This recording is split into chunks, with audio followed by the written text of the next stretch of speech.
LED masks in your journey for your skincare. I'm answering your top 10 questions today. To know if it's worth it, the first thing you need to know is a few parameters about your mask. Some may not only not be worth it, but may in fact be harmful. Whether you're using a mask or you're interested in using one, you're going to want to watch this video. I'm going to cover topics such as the important wavelengths.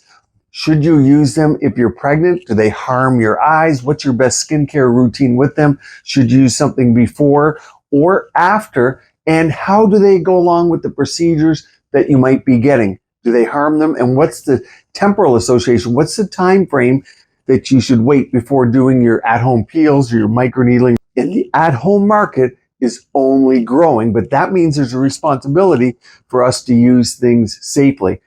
Thank goodness, LED does not give off heat, and for the assumption of this video that you're using a quality mask. I want you to know a couple things. They should never give off heat.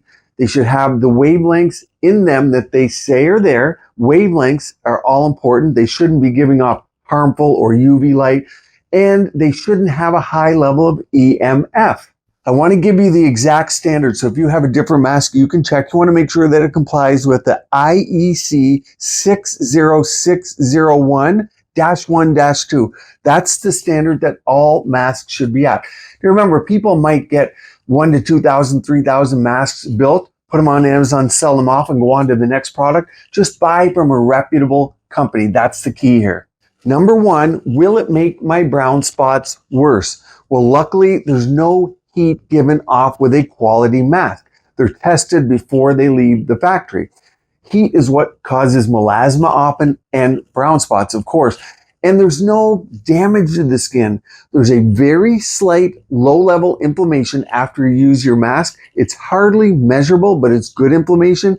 But it's not going to cause crusting or damage to the skin where you might get pigment.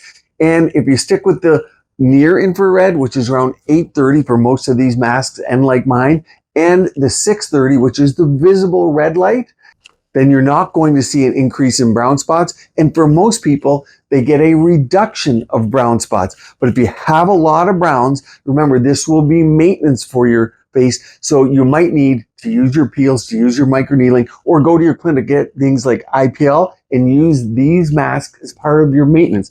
They don't have the power of our in-clinic devices, of course. Now, are LED masks cost effective? Because you're putting $400 up there for a good one initially, right?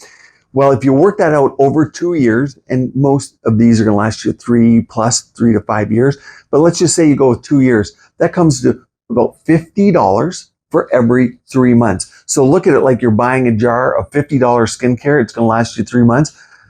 If you assume the mask is going to die at 2 years, which I doubt it, then you're going to pay $50 every 3 months. Very, very cost effective. And it's working in a totally different mechanistic action than your skincare. And combinations always win the day. We know that. Number two, can LED masks be used in conjunction with your chemical peels, with your microneedling procedures, or other at-home treatments? The answer is yes. That is the beauty of it. And the reason is, again, they don't give off heat. You get that low level of inflammation produced, that good inflammation for a couple hours after using the mask. But what they do is they increase the ability of the cells through their mitochondrial action. So the mitochondria is kind of the powerhouse of your cell, but the beautiful cell that we want is, of course, one that produces collagen and elastin, and that's called your fibroblast. So it charges that up. So I had a patient the other day that had a full facelift done and had CO2, aggressive CO2 around the eyes, and they were from out of the country, and they purchased my mask because their doctor recommended starting LED on day 3 because it often helps with healing because we're supercharging that mitochondria. In general, I know a lot of you do at-home peels, at-home microneedling without energy. So your Dermapen, your microneedling pen, even if you are using ones with energy, a good rule of thumb is wait till you heal and then start your LED. But the reality is clinicians and practitioners will start LEDs much earlier because they facilitate the collagen and the healing process. And they often actually help with reducing the production of bad collagen or scar tissue collagen. Number 3, we all know the holy grail of looking young is your facial fat. If you maintain your fat, secondarily, I'll say your bone, then you're going to look young forever. Fat shifts and it moves around. So many people are asking, hey, does your LED mask, does it harm your facial fat? That would be devastating indeed. Well, you're much more at risk of using your RF home device, your galvanic home device, or just regular microneedling where you're infusing serums in your face and getting fat damage. LED lights in the form of these masks do not cause facial fat loss. I did a whole video. I'll put that up top, a link to that at least, that will take you to a video where I talked about how LED and red light will be superficial. Your near infrared, your 830 will go a little bit deeper, just so you understand this. Your near infrared, particularly, they're in these masks, think 830, that helps with the dysregulation of fat pads. So we want to help the dysregulation of fat pads because the dysregulation leads to shifting, hypertrophy, so growing of fat that we don't want, like the nasolabial fat pad, and atrophy of the fat, like we don't want atrophy down here in the chin. We want hypertrophy here, and we want atrophy at the downturn mouth. So keeping your fat healthy is the easiest way to think of this.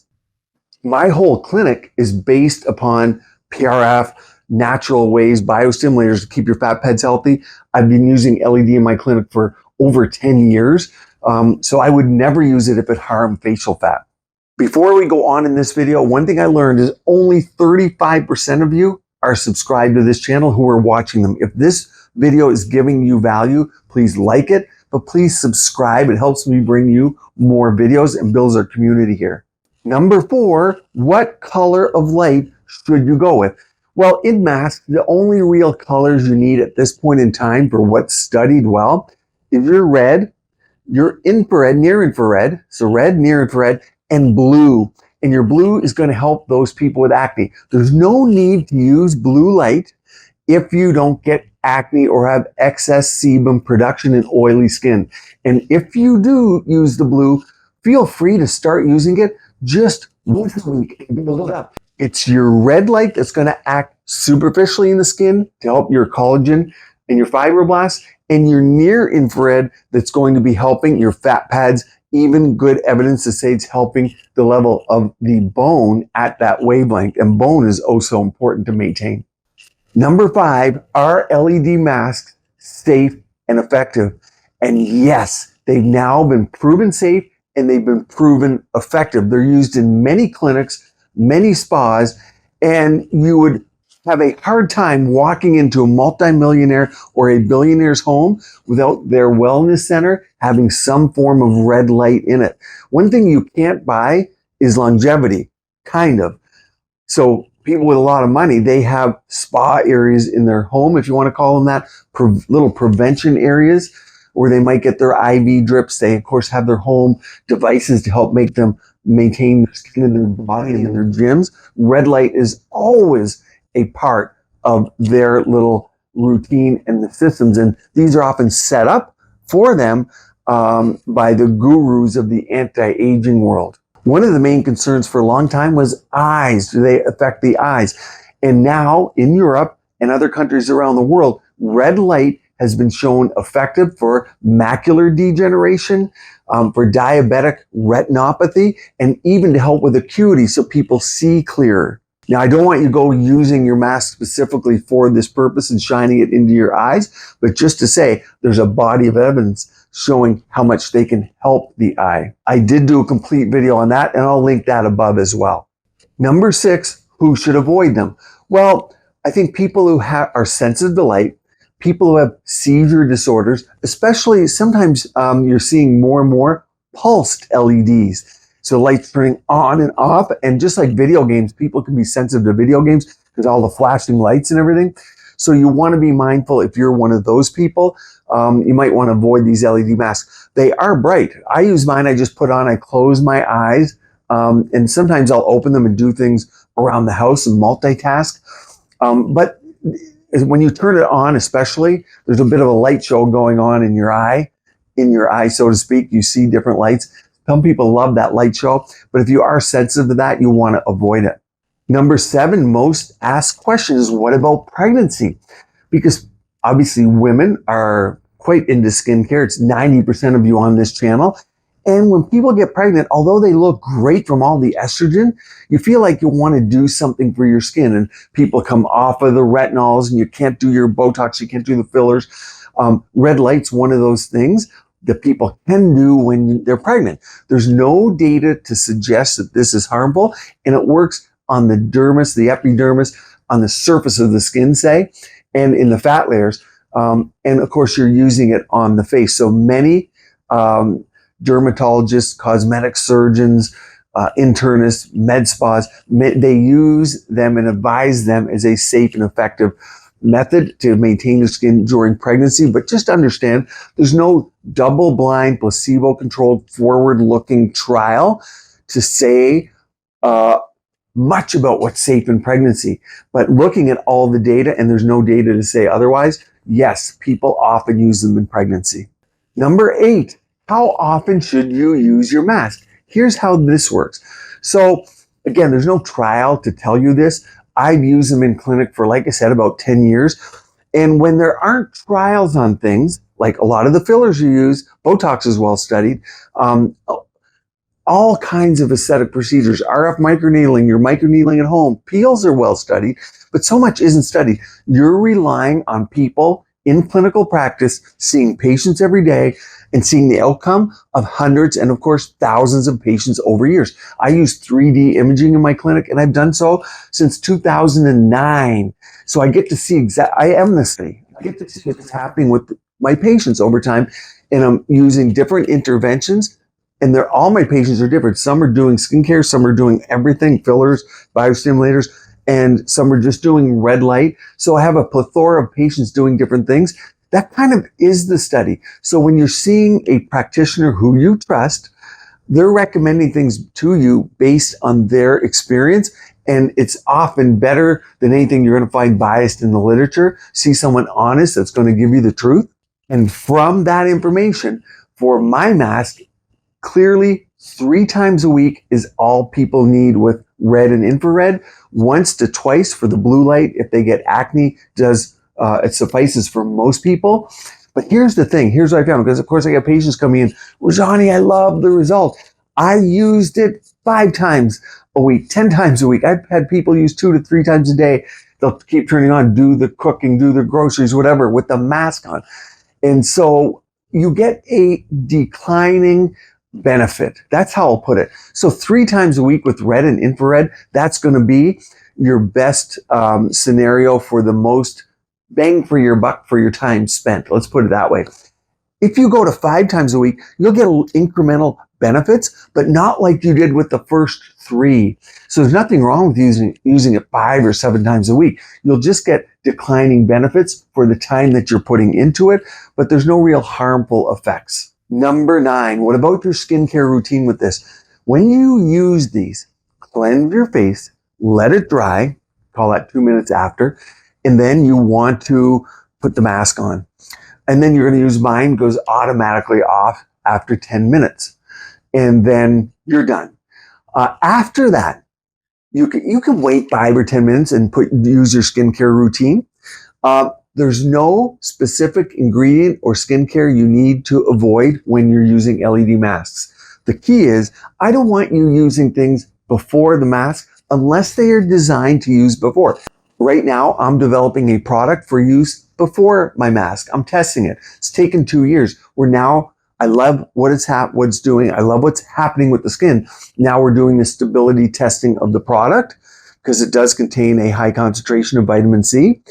And I have 6 months more left to go in that process, and then of course get some packaging. So this will be released. That's going to be a product that you use before your mask, and you can put your mask on. For the most part, Cleanse, use the mask, and then continue with your skincare. And yes, you can use retinols after, glycolics, your vitamin C's, your antioxidants. There's no single ingredients you need to avoid after using the LED. You can go on with your regular skincare routine.